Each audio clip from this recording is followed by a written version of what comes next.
Welcome everyone to Power to Fly's Pride Summit. We are very excited for this next talk, which is called Small Things Are a Big Deal: How Esri's Prism is Driving Meaningful Change. And I'm super excited to be joined by Rae Johnson. They are a marketing content writer at Esri. As a writer at Esri, Rae crafts insightful customer success stories that highlight equity and inclusion through the power of a geographic and geospatial lens. Previously, Rae led marketing communications in local government and nonprofits in their hometown of Milwaukee, Wisconsin. So, welcome, Rae. Hi, thanks. I'm happy to be here. We are super excited. And I've never been to Milwaukee, but I'm sure it's lovely. Yes, now that it's officially summer, it's the best time of the year. I'm sure there. Well, thank you so much. And let's start with your journey. So, what led you to become a leader within Prism? And maybe tell us a little bit more about what Prism is as well. And how has that experience shaped your perspective on workplace inclusion? Yeah, so I'll start a little bit about me. So I joined Esri 4 years ago as a remote marketing content writer. And then in my journey as a remote employee, I was really looking for deeper connections throughout the company because I don't have physical coworkers located in my city. And so I found Prism, which is our employee resource group for folks who identify as LGBTQIA plus and allies as well. And so through our Teams channel, we kind of found support and a group of people. So Prism was started actually 5 years ago, and it's really grown since then. That's amazing. And it's so great, I think, for the kind of future of work, these kind of remote work or hybrid offices to have, I think, these ERGs and these employee resource groups, because this is such a great way for us to connect when you can't go to, the proverbial water cooler down the hall. So I love this. And we all know, I think anyone who's watching this, anyone who cares about these issues, we all know that meaningful change doesn't always start with these big sweeping policies. Mhm. Often it's the smaller, intentional actions that create the most lasting impact. Yeah. So, can you share an example of a quote unquote small initiative that Prism championed that created maybe unexpected or meaningful change at Esri?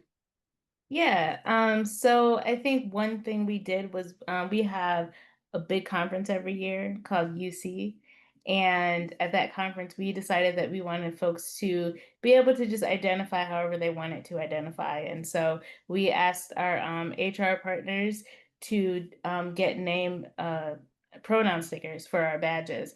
And that's just like kind of a small thing, like you said, that really helps elevate an inclusive environment and making sure that people feel comfortable and welcome. I love that. And yeah, I think it's something that so many of us can overlook because it's something where it's like, oh, it doesn't, maybe sometimes we think, oh, that doesn't take a lot of effort, so it's not gonna have a big impact. But sometimes I think it is something like that where it's like, oh, you know what? Just doing that one step. And I think in so many cases, and I'm sure you've seen this as well, doing that first step can lead to other things, right? Like you Yeah, can't jump always into the deep end of the pool. Sometimes you have to wade in, and wading in with those quote unquote small things can one day lead to big waves as well. yeah, for sure. Yeah, so we're happy to have pronoun stickers at most of our Esri events now, just because of that initiative through our through Prism, but then also with our partners in human resources. That's great. And does that often extend to like the digital space as well? So Yeah, like on Slack or on Teams, yeah. whatnot? Yeah. Yeah. On Teams, and then just when we're in meetings introducing ourselves, it's just very normal for people to introduce themselves with their names and their pronouns and their location because we are a geography Mhm. company.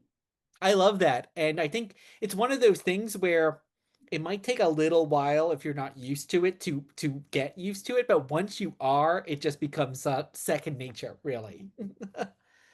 And tell me, going back to Prism, how did Prism approach introducing inclusive practices like I believe you've also worked on gender neutral restrooms and sharing pronouns in meetings, like you just mentioned, across such a large and distributed organization? Because as you said, you are not where everyone else is, right? So sometimes it can be hard to put in these kind of new practices. So how did you all approach that?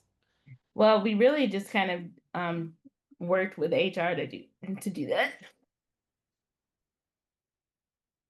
Oh gosh. Sorry. We worked with HR to do that because our HR is centralized. And so they're at headquarters in Redlands, California. And that makes it easy for us to have those strong partners in corporate to say, hey, this is what we're going to do company wide. And it also helps to have a lot of people who are in Redlands at headquarters, but also people like myself who are remote in different locations to really help spread the word. And so it started out really with a strong partnership with Patty and HR, and it's kind of spread throughout like our individual teams because everyone on Prism doesn't work on the same team every day. And so that has been a really great asset, not only for us as individuals, but us like as a group at Esri to say, we can really impact change and our company, no matter where we're located. Yeah, and shout out to Patty if you're listening. But I love that because it also talks to partnership and collaboration. Like an ERG can't necessarily do this alone. It requires that executive buy-in or that HR Yeah. collaboration. So I love that. But let's also talk about some of the challenges because, as Mhm. you've said, you work in a different region than many of your colleagues. I know Esri also has a global reach. So, what are some of the challenges in creating LGBTQIA plus policies and programs when you do have a distributed team? And for example, Yeah. how do you ensure that remote employees like yourself are getting the same impact as an in-person team member? Because we've heard kind of over and over again sometimes, oh, the in-person people, like you do a presentation for them and then maybe Rae is over on a laptop watching in like the distance and can't really see everything. So there are these struggles, not that that's happening at Esri, but how are you approaching these challenges? Well, I mean, I think one of the challenges we have really is geography, but we have the technology to manage that. So we do a lot of work across teams, and then we try to get together once a year. So when everyone comes to campus, that's when we have just like we have lunch together, or we'll take a walk around campus together, and it builds community. But another challenge we have is because our our people are so scattered across the country. We have different maps that were built from other people who can track like legislation, right? So Mhm. we work with a bunch of different people to figure that out. And so just kind of think using our technology to the best of our ability, but also just making sure that people have what they need where they are. I love that. And are you able to then cater some of those resources based Yeah. on where people are in the country? Yes. That's Yeah, great. we try to find like for example, where I'm at, because I'm like the only employee here that I know of in Milwaukee. And so I really specifically look at sort of a regional approach. So I look at Mhm. Minneapolis and Chicago, like places near me where I can actually connect with other Esri employees and work on, or at least know about different initiatives or legislation that's happening in those states. I love that. And are there challenges too that come across from time zones and things like that? Where I always say I'm spoiled because I'm in the East Coast and the world revolves around East Coast time a bit, but it can be so hard, especially when you're dealing with a full company, to schedule things that everyone can kind of get to at the moment. So, how are you approaching Yeah. those kind of issues? So we do a lot of work like during the day. So we do have some Prism leadership meetings during the daytime, and then there's also book groups that we host at night. There's different just like fun like happy hour events on Teams, or people can just come in casual. It's like, and for my time zone, it's like 7 p.m. So that way the people in California are actually already off of work. So it's just a good time to get together. Mhm. So we do kind of have a mix and match of things, whether things are in person or on Teams, but scattered throughout the day.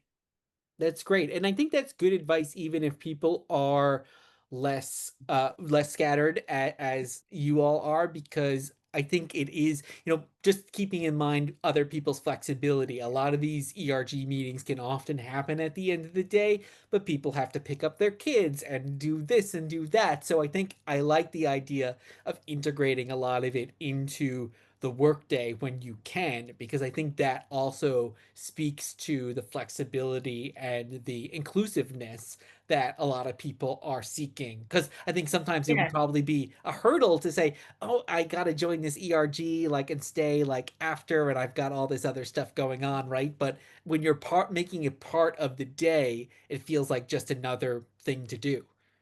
Yeah, and it's like really, I mean, that really just again goes back to our strong partnership with HR. We wouldn't really be able to meet during the day if it wasn't for our partners in HR and corporate who like really understand the importance of having all of our ERGs and making sure that people feel welcome. I love that. And let's talk a bit about benefits, because this is definitely a huge issue for LGBTQ community. So inclusive benefits are a major milestone for many companies. And Mhm. can you tell us a bit more about some of those benefits and what role Prism played in influencing Esri's benefits offering? And really also what has been the impact on employees? Yeah, so I think with our trans members in our Prism ERG and then again working with HR, Esri actually already has a great benefits package. And so that's really helpful that they kind of like corporate has already understood that people really need access to healthcare in order to be productive and good employees and like want to stay. And so we do have cover gender affirming care that includes psychotherapy, HRT, and different kinds of surgery as well. And then we have marriage and family benefits, partnership benefits as well that extend to everyone regardless of their gender or orientation. That's great. And what have you heard from folks, any kind of impact on that, how that's affected their lives? And of course, I think also like their work life, right? Because if they're thinking about like, oh my gosh, like this was weighing on their mind, they're not going to be concentrating on their work like they should either. Yeah, so we've heard actually from a lot of people who are like allies with Prism and that their families are just very happy to have those benefits. We have members of our community whose children identify as Hmm. LGBTQIA and they're looking for resources for them. And so we have a dedicated SharePoint site that's internal to our employees where we share those resources and just make sure that people know what's available to them. That's great. And I had never really thought about that you might have parents who don't identify as LGBTQ, but their children do, and they might be struggling with these issues at home. So I love that the workplace can also serve as a resource, not only for the employees, well, yes, for the employees, but for like a broader umbrella of everyone. That's so great. And for ERG leaders like yourself or allies tuning in today, what advice would you give on how to start or grow efforts towards more inclusive workplaces, even if they're working with limited resources? Because that's what we hear all the time. It's like, we don't have a budget for this, we don't have a lot of time for this, but we want to do this, but like we have those roadblocks. So what would you say to those people and kind of starting and growing those efforts? Yeah, well, I would say I'm actually pretty fortunate because I came into Prism when it was already sort of pretty robust. But we have been growing over the last few months, and so we've just been spreading the word more about the work that we're doing, advertising ourselves sort of on teams to kind of a wider employee audience. And so I would say do what makes you guys feel good, right? Because you don't want to make it feel like it's extra work. You really want to make sure that things you're doing have an impact. And so keep up the fight and but have fun too, So like I said, we have book clubs, we have happy hours. When we do get together in person, we're able just to take walks and have lunch and just keep things really casual. Everything doesn't have to be super dramatic and trauma filled, even though that is Yeah. an experience of a lot of our LGBTQIA people. And so just remembering to have fun and really keep the focus on the mission. Mhm. I love that. And I mentioned allies, and I think sometimes when you have ERGs like Prism, allies can say, well, I shouldn't join because I'm not a member and I don't want to take up space. And I think it's a legitimate concern that a lot of people have. But of course, we also can't do this work Right. without allies. So what would you say to those allies who like, oh, maybe Prism or another similar ERG is not the place for me because I'm not really part of that community? I would say, come on, like join us. We need you because, like you said, we can't do this alone because we're burnt out. We have so many other things going on, and so we need all the support that we can get. We need allies. We need their voices as well, because that shows just shows more inclusivity and the more support that we have, the better. There's I so love much that. strength. There's so much strength in numbers. Oh yeah, totally. Yeah, and that has been such a concern we've heard. And the other thing that I'm often hearing from folks around ERGs is that executive buy-in as well. Like, what is your relationship with kind of the getting that kind of executive buy-in? Has that been at all? Have there been challenges there? Has that been very easy? And like, how does that relate to what you're all able to accomplish? The executive buy-in's been great. Like I said, we have a wonderful partnership with HR, and there's just constant communication. We meet at least twice a month with our partners in HR just to get updates. We just got gender neutral bathrooms on campus, which was like a really big deal, but we could have done that without the support of HR and facilities, just to get those things done. And so our relationship is great. And the buy-in is super important because I think, the corporate understands that outside of work, we're still people. Mhm. We have really important lives to lead, and we need to be happy in order to be productive employees. Mhm. Have you ever also made kind of the business case through that where it's like, hey, the happier I am, the more productive I'm gonna be? Yes.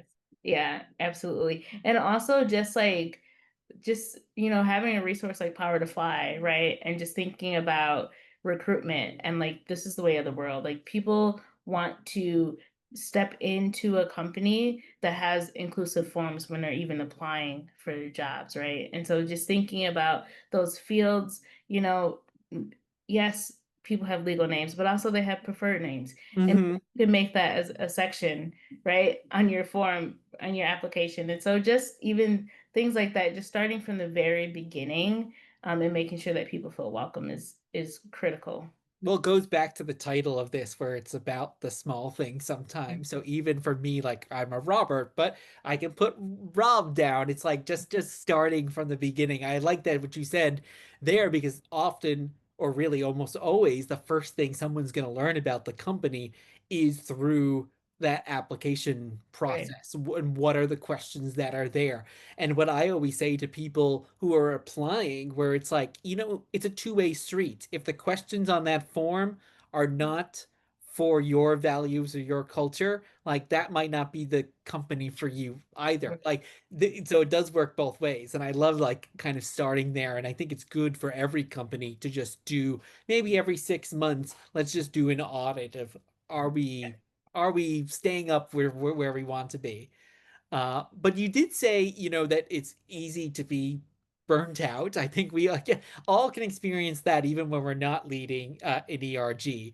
So, what's a small everyday habit or ritual that helps you stay grounded while doing this important and sometimes very emotionally heavy work? Yeah, I like to take walks. Because I live in Wisconsin and it is cold like 9 months out of the year. When it's summer, I'm out 30 minutes a day and I just walk around my block.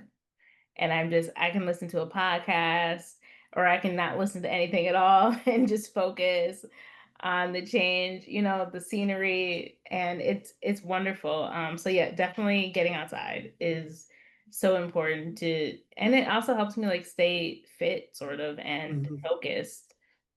Yes, I know. Before we started recording, I know you have a dog, and so do I. And it is a great. Sometimes, of course, I love listening to podcasts and other things, but sometimes it can be good just to, like, totally unplug, go Hmm. out with the dog, take in some nature, take in the sounds around you. I think especially when we're sometimes dealing with this heavy work and like doom Yes. scrolling and all the other things that are still going to happen, but at least we can take that little break someplace. And actually, you mentioned podcast. I'm wondering, is there a book? Is there a podcast? Is there a show? Is there another resource that has inspired you and that might inspire, our fellow LGBTQ plus people or Ooh. allies that haven't checked that out?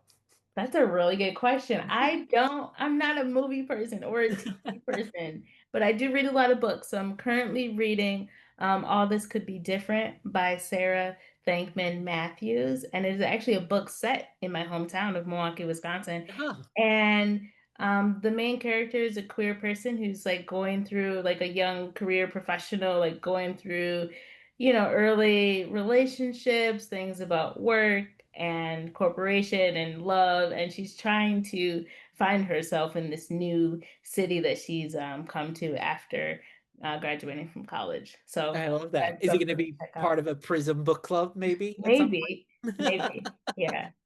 And just as we start to wrap up, what if you could go back in time and give Rae one Oh piece my of God. advice, like what would you say? When maybe it's related to Prism, maybe it's kind of related to like your career journey as a whole. Are there Mhm. things that jump out there for you?